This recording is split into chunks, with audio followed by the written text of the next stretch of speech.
Okay, good morning, everyone. Don't know if you can hear and see me. I'm having some difficulties trying to stream live from this side. I'm going to record this session and upload it as a video later on, so that if you had trouble logging in like I am having, then you can just watch the video later. So welcome to this session. We won't have a very long session. It was originally going to be a 2.5 hour session that we were going to have in Somerset West this morning. And it's such a pity that we can't see each other today and meet each other. It would have been wonderful, but thankfully we've got technology, and hopefully by the end of this lockdown we'll all be very good with working with it as well. So if you received the email this morning, you would have had the opportunity to download the slideshow we're going to work through. If not, you can just drop me an email and I can email it to you at some stage. But let's go ahead and start the slideshow.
Struggling to get this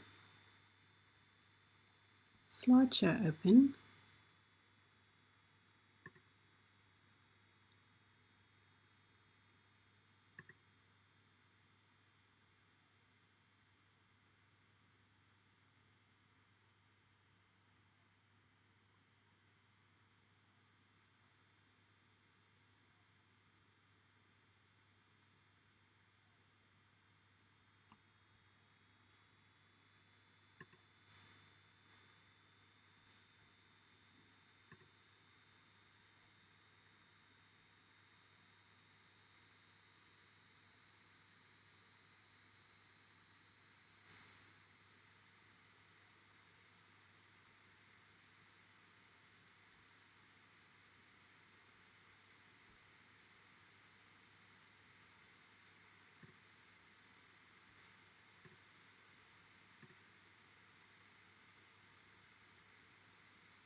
Hy wys nog nie so mooi op die skerm nie.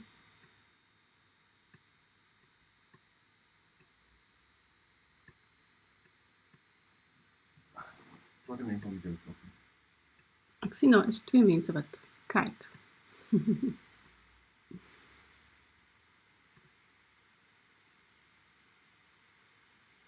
Oh, that looks almost like it's working. Let's see.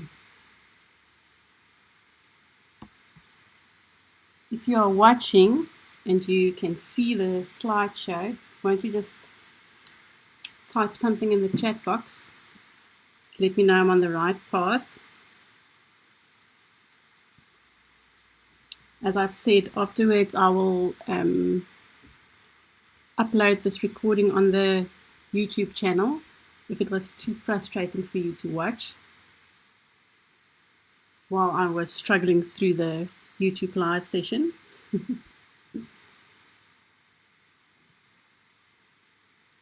I think the slideshow is showing up on the screen now.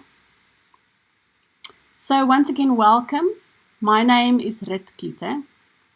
I'm the Managing Director at Median Solutions.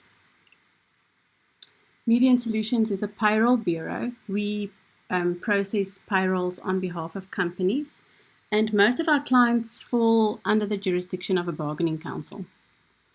So we saw a need in the market or in the industry for training on bargaining councils, and because we've through experience learned a lot of things about the bargaining council, we decided to set up our own training, and that's where this training comes from, and all our other training courses as well.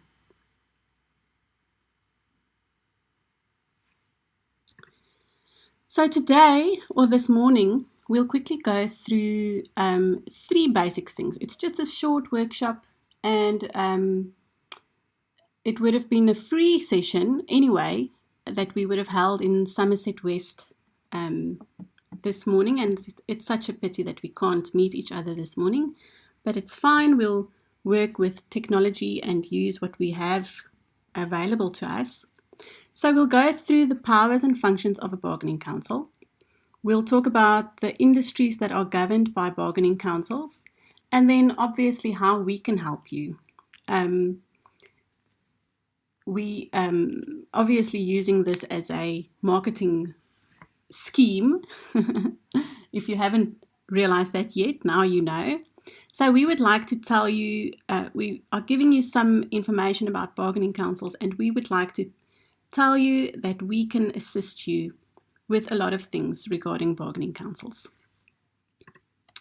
So before we start, I want to say that if you have any questions, anything that you actually would like an answer to, and that's the reason why you joined this session in the first place, please type it for me in the chat box, or if you did get our newsletter, just respond to that email. I'm more than happy to answer your questions. And yes, hopefully if I see the questions before the end of the session, I can answer it on this session while we are still busy. Otherwise, I can just send you an email. So a bargaining council is very much like an envelope. If you think of the envelope, it's a very old-fashioned piece of stationery. Not many of us write letters anymore, and not many of us mail it anywhere. I think a few companies might still be sending out paper invoices and statements, but it's become a very old-fashioned and not so much used piece of stationery these days. However, it's still there.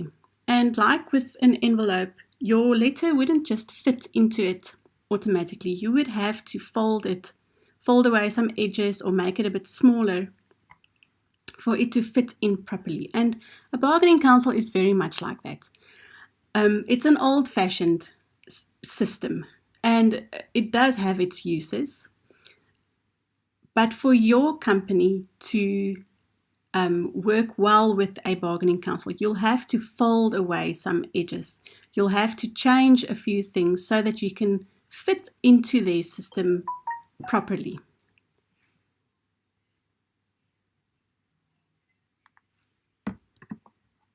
So let's discuss who is governed by a bargaining council. There are many industries in South Africa that are governed by bargaining councils. There are over 30 bargaining councils in South Africa.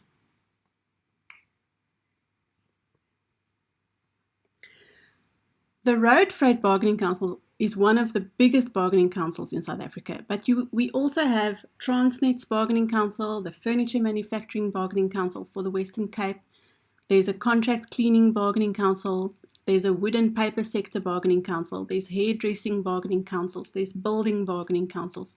So it's important for you to realize which industry you fall into and whether or not there's a bargaining council that governs that industry. Most of our clients fall within the jurisdiction of the Road Freight Bargaining Council, and we will focus most of our attention on them today. So if you've realized that you do fall under the jurisdiction of a council, the first thing you have to do is to get a hold of their main collective agreement. And I have on the slide in front of you put an extract from the Road Freight Bargaining Council's Schedule 2 of the collective agreement that contains the definitions. And the definition we are looking at is the definition for road freight and logistics industry, or industry. And I'm going to go ahead and read it to you.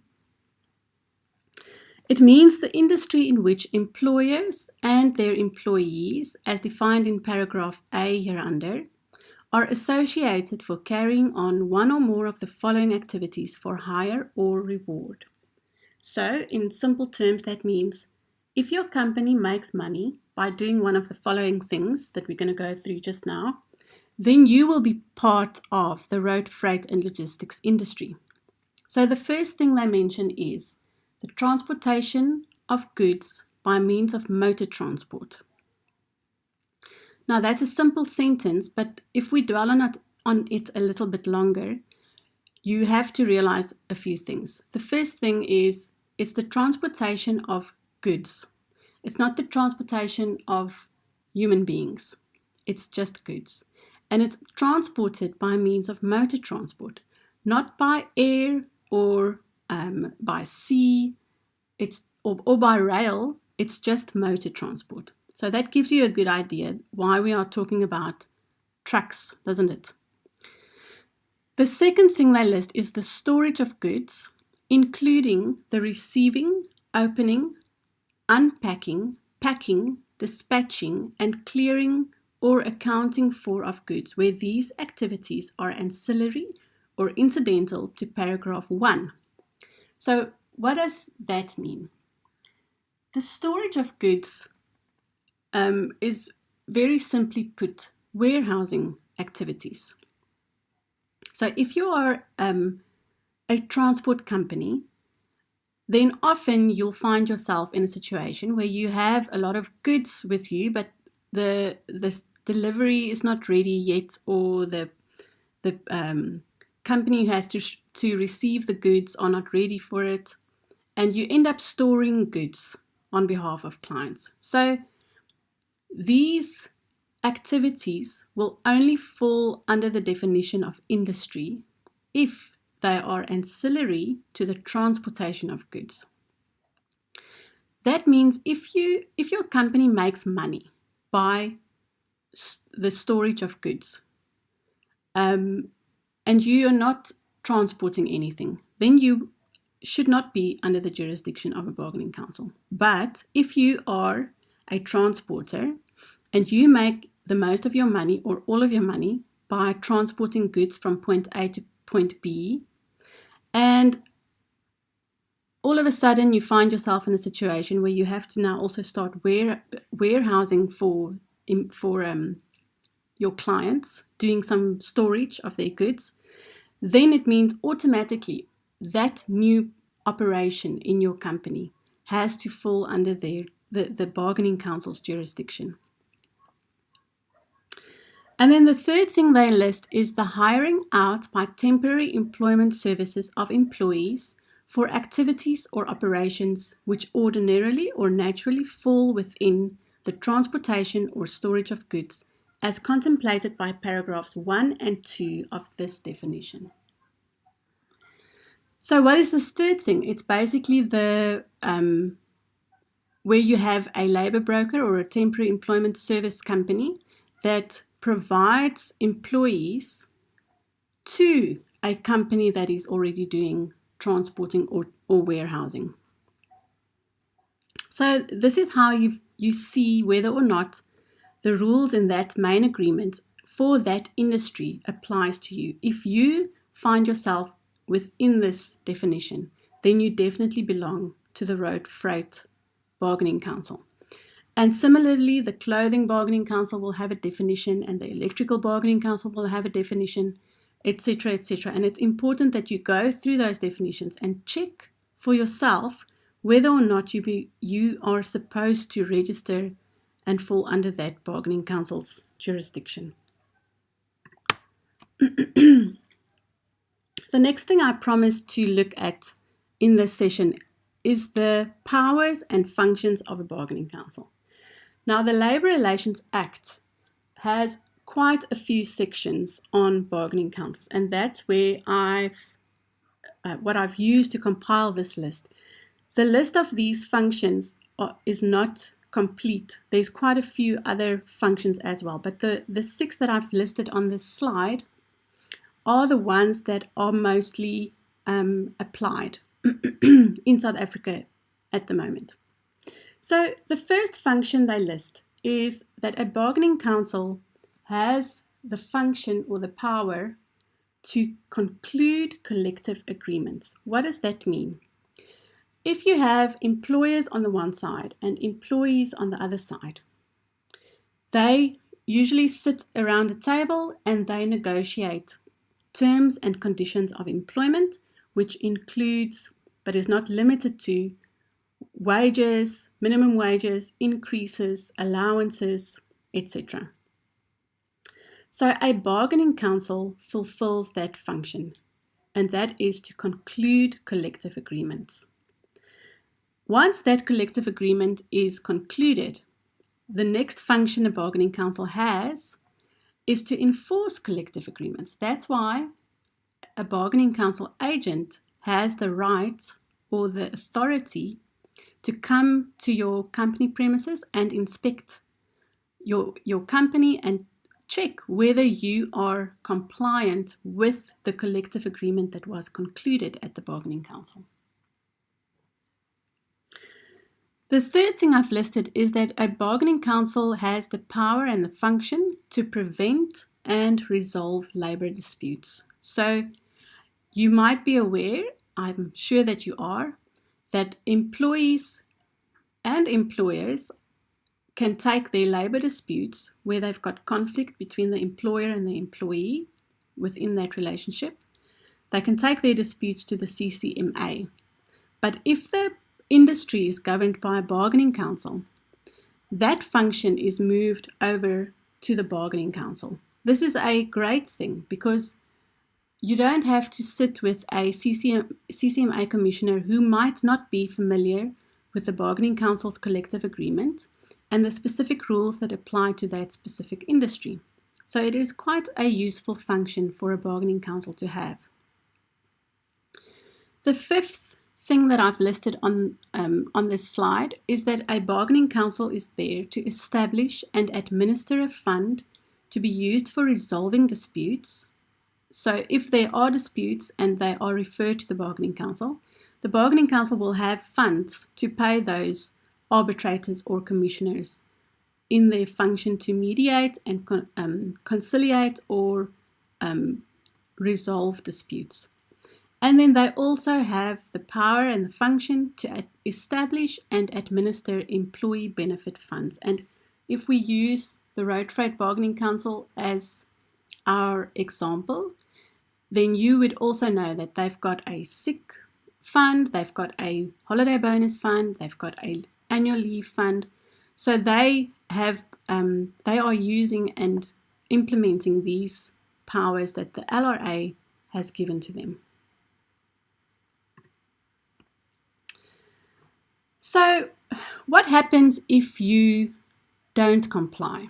Remember, we're dealing with a proper law of the country, the Labour Relations Act. So the Labour Relations Act lists, it has these two tables of maximum permissible fines where companies are non-compliant to bargaining council rules. So let's just go through this. This is just a little a way of showing you how serious this is, and that compliance to a bargaining council is very important for the existence of your company. So let's say the failure to comply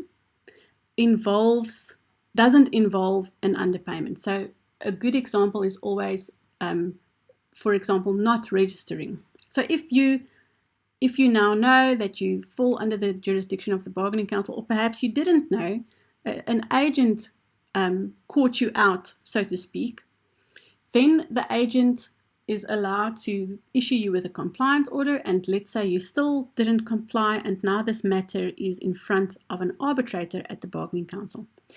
That arbitrator now has the authority to write out a fine for you, and for non-registration it will be R100 per employee in respect of whom the failure to comply occurs. So this will be for your first offence.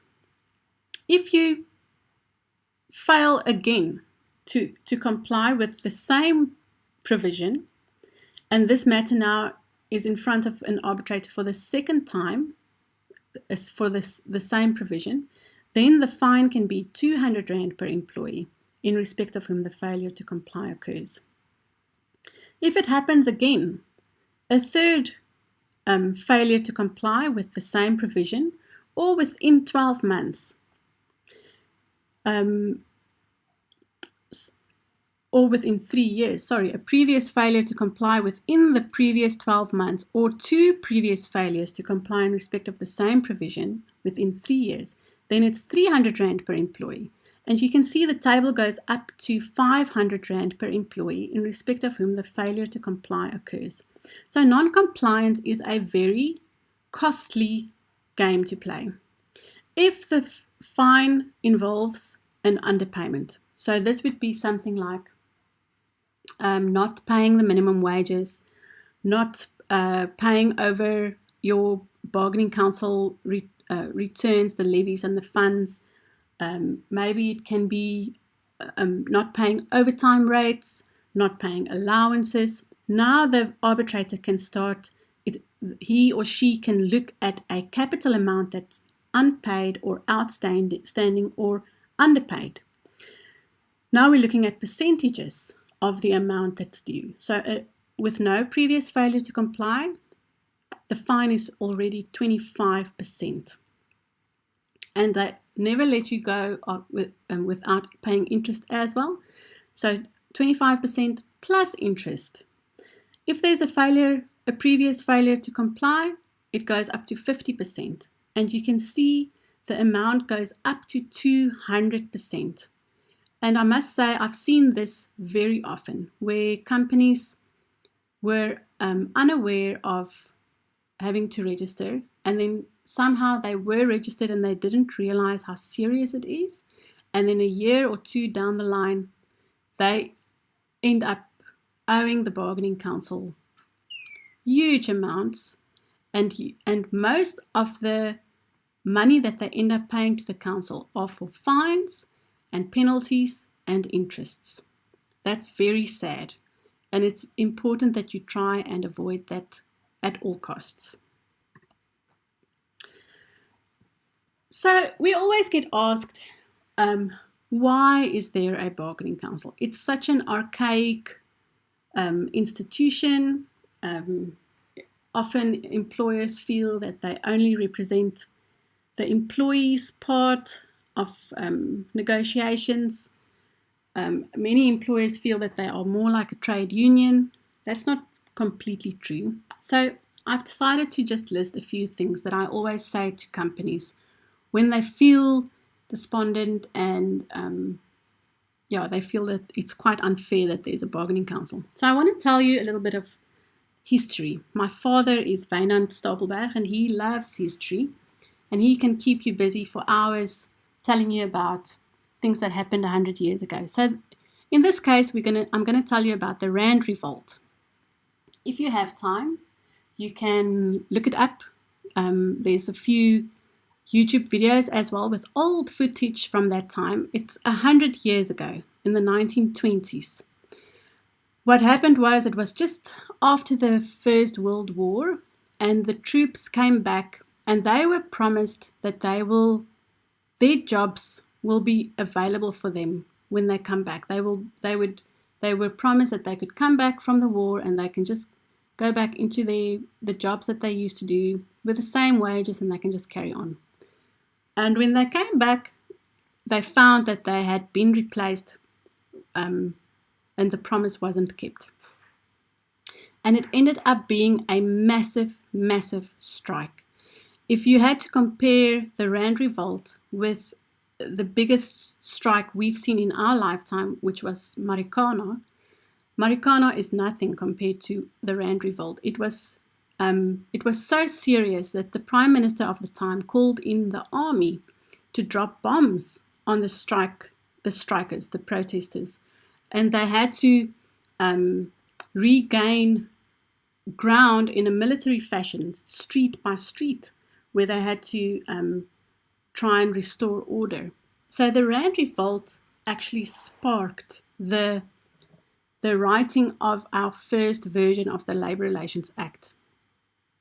And it was collective bargaining was one of the main principles contained in that first act. The concept was that instead of involving the whole country to negotiate terms and conditions for a specific sector or industry, it's better to form a bargaining council and have role players negotiate the terms and conditions of employment. So if you look at the fourth bullet on the slide, you'll see that I listed it there. That's one of the biggest positives of a bargaining council, and that is the fact that you've got industry leaders sitting around a table, represented by trade unions on behalf of the employees and employers' organizations representing the employers. And they are industry specific. So you've got, at road freight, for example, you've got Supergroup sitting there, you've got Imperial sitting there. These are transport companies, and they understand the industry, and they understand what they are negotiating for. So that's the first bullet, the Rand Revolt. So you've drawn a ring around specific people, and they are negotiating the terms and conditions for that industry. Something else I want to say, that since then, since forming bargaining councils, there's never been a big strike like the Rand Revolt again. And just to mention, the Marikana strike and all the various wildcat strikes that happened through that time were taking place within the mining sector, and the mining sector still doesn't have a bargaining council. So if you think of the road freight industry, it has been years and years since we've had a national strike, if you think about it. The second bullet point I've listed is that a bargaining council levels the playing field. So what does that mean? It means that if everyone is registered and everyone is paying the same wages, it makes competition much more fair, doesn't it? Because your quote or your fees can't be much cheaper than the transporter next to you, because you should all be on the same level of wages. The third bullet, and I've mentioned it a little bit prior or earlier in this session, is that disputes within the industry are dealt with commissioners who are familiar with the industry. So you're sitting with arbitrators who know the main agreement, they know the rules, they know that, for example, Under the Basic Conditions of Employment Act, employees can only work up to 60 hours in a week. But under the Road Freight Bargaining Council or agreement, employees can work up to 90 hours. So there's no time lost in trying to explain to a commissioner that there's special rules and special circumstances that exist within the road freight industry. And that simplifies a lot of the disputes tremendously.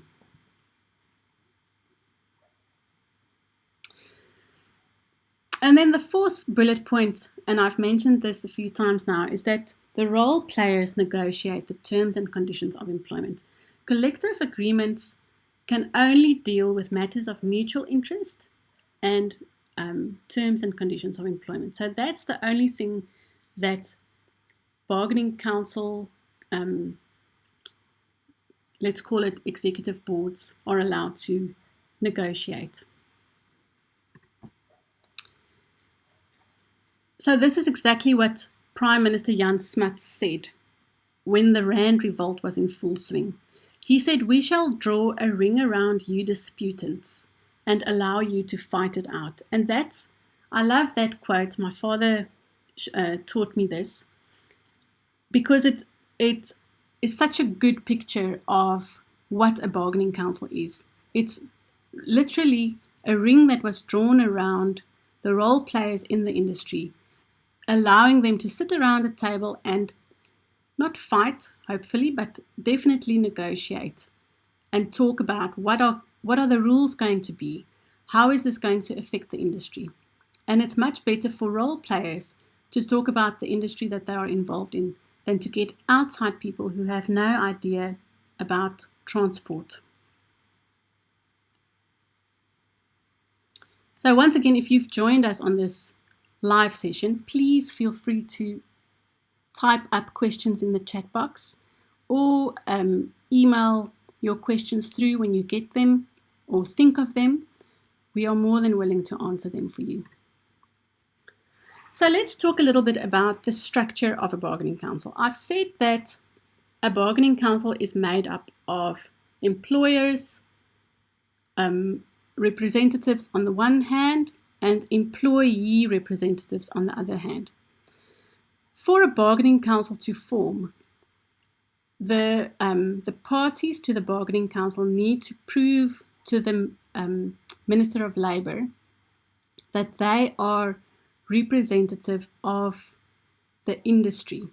So if we look at the road freight, the National Bargaining Council for the Road Freight and Logistics Industry, the parties are on the employers' side, NIASA and the Road Freight Employers Association. And for the employees, the trade unions are SATAWU, MTWU, PETAWU, and TAWU. So it's safe to say that these parties, because the bargaining council still exists and is still registered, it's safe to say that these parties represent at least 50% plus one of the whole road freight industry.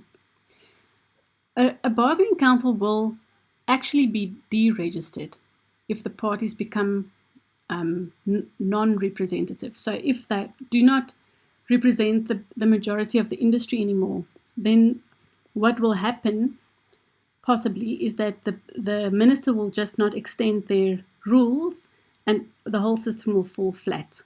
So there has to be representativity within the industry by the bargaining council for them to stay relevant and registered. So let's talk a little bit about the promulgation and the extension of agreements, because if you are not part of one of those organizations that form the bargaining council, NIASA, Road Freight Association, or the trade unions, then you might ask, but why, if they conclude an agreement, why do I have to comply by the terms of it? And this is where the LRA section 32 comes in. It says that a bargaining council may ask the minister in writing to extend a collective agreement concluded in the bargaining council to any non-parties in the collective agreement that are within its registered scope. So that is what happens every year, every 3 years, depending on what the terms of the bargaining of the collective agreement were. But what happens is the parties conclude the agreement, they all sign it, and then they send this to the Minister of Labour.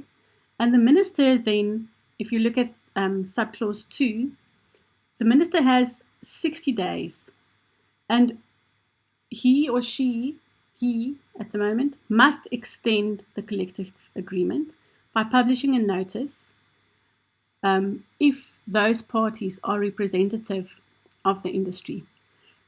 That word is changed to may if the parties to the agreement are not representative of the industry.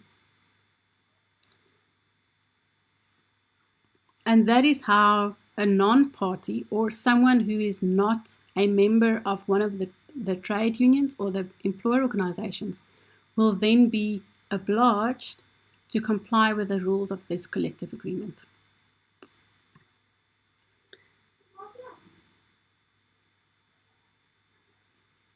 So how does this affect you? The biggest thing it affects is your payroll. It affects the wages that you pay to your employees. It affects the increases that you implement. It affects the deductions that you make. The Road Freight Bargaining Council collective agreement has a massive effect on a payroll, and companies who have not been registered and then registers at some stage will attest to this, that it has a huge impact on your payroll. It's quite an expensive bargaining council to belong to, and it definitely has an impact. It also affects your hours of work. So it does regulate, it stipulates a lot of rules that affect hours of work. How many hours you can work a day, how many hours you can work per week and per month, and how many overtime hours, and limitations on hours of work, and periods of rest. It affects your leave, how that works. Annual leave and sick leave, study leave has rules, maternity leave has specific rules, and they are not the same as what we are used to, that are according to the rules of the Basic Conditions of Employment Act. They are different. It also affects funds and payouts. So, for example, road freight has a rule that says everyone who are under their jurisdiction has to belong and pay contributions to a retirement fund. It will definitely affect you in the fact that you will be inspected by a bargaining council agent. And then also with exemptions. So if your company finds itself in a situation where it cannot comply to certain of the rules, then an exemption application is a possible solution.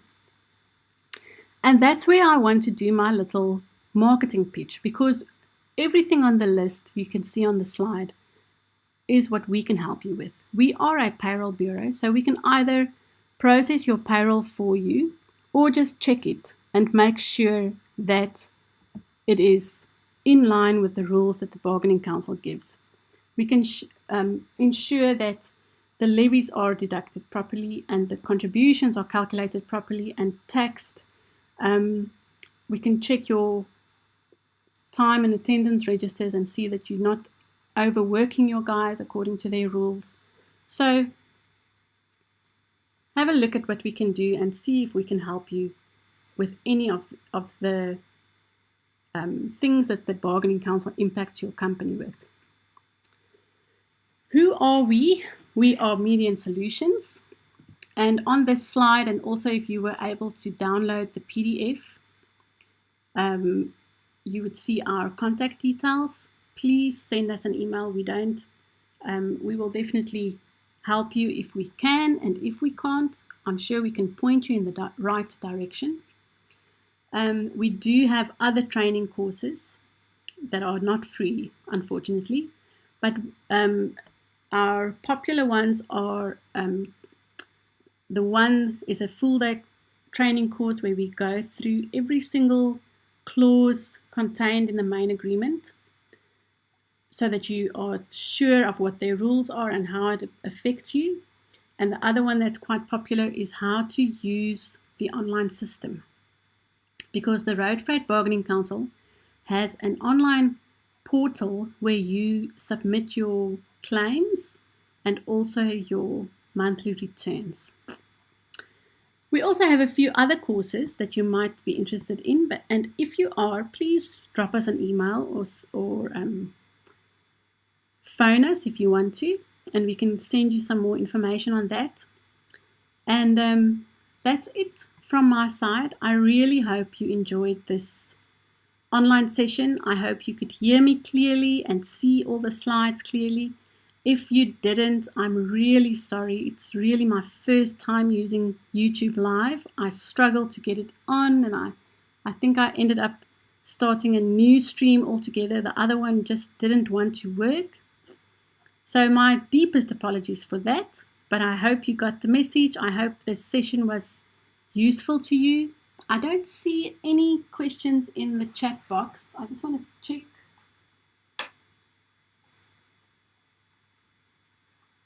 Yeah, now I can't see any messages there. I hope